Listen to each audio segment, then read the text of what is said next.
जय श्री हरि विष्णु। योगिनी एकादशी व्रत कथा। योगिनी एकादशी का महत्व हिंदू धर्म ग्रंथों में हर एकादशी का अपना विशेष महत्व बताया गया है। इन्हीं अलग अलग विशेषताओं के कारण इनके नाम भी भिन्न भिन्न रखे गए हैं। प्रत्येक वर्ष में 24 एकादशी होती है। मल मास की एकादशी को मिलाकर इनकी संख्या 26 हो जाती है। इन्हीं एकादशियों में एक एकादशी आषाढ़ मास के कृष्ण पक्ष की एकादशी जिसे योगिनी एकादशी कहते हैं। योगिनी एकादशी का उपवास रखने से समस्त पापों का नाश होता है तथा इस लोक में भोग और परलोक में मुक्ति भी मिलती है।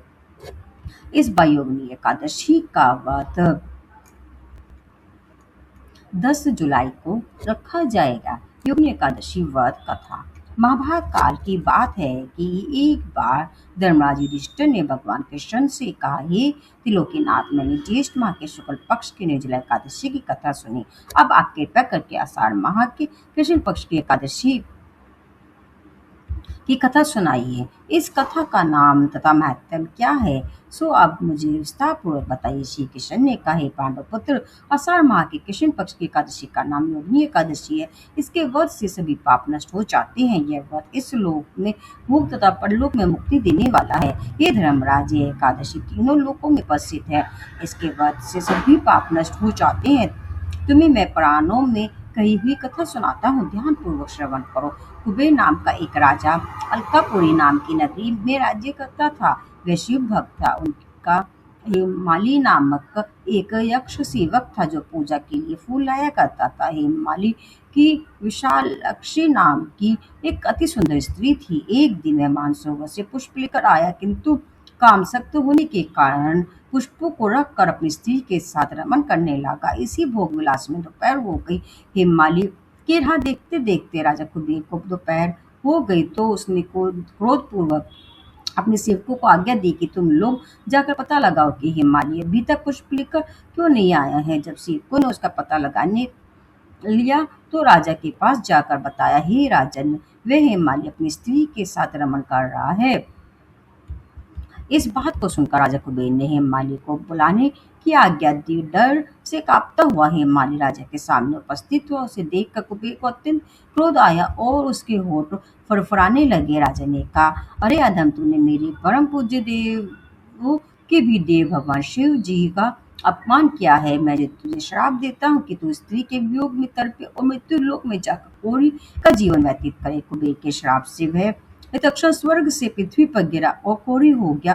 उसकी स्त्री भी उसे से बिछड़ गई। मृत्यु लोक में जाकर उसने अनेक भयंकर कष्ट भोगे, किंतु शिव की कृपा से उसकी बुद्धि मलिन ना हुई और उसे पूर्व जन्म की भी सुध रही। अनेक कष्टों को भोगता हुआ तथा अपने पूर्व जन्म के कुकर्मों को याद करता हुआ वह हिमालय पर्वत की तरफ चल पड़ा।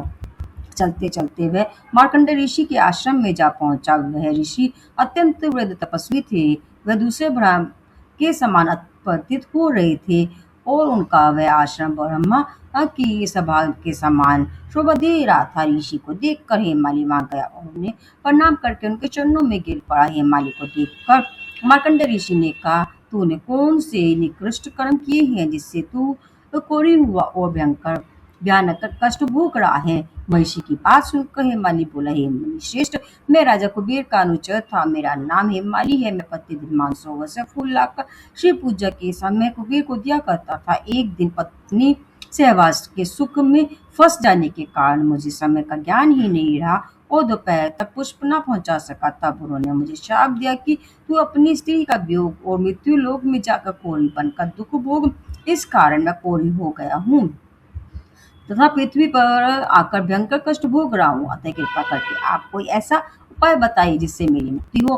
मार्कंड ऋषि ने कहा, हेमाली, तूने मेरे सम्मुख सत्य वचन कहे हैं, इसीलिए मैं तेरे उद्धार के लिए एक व्रत बताता हूँ।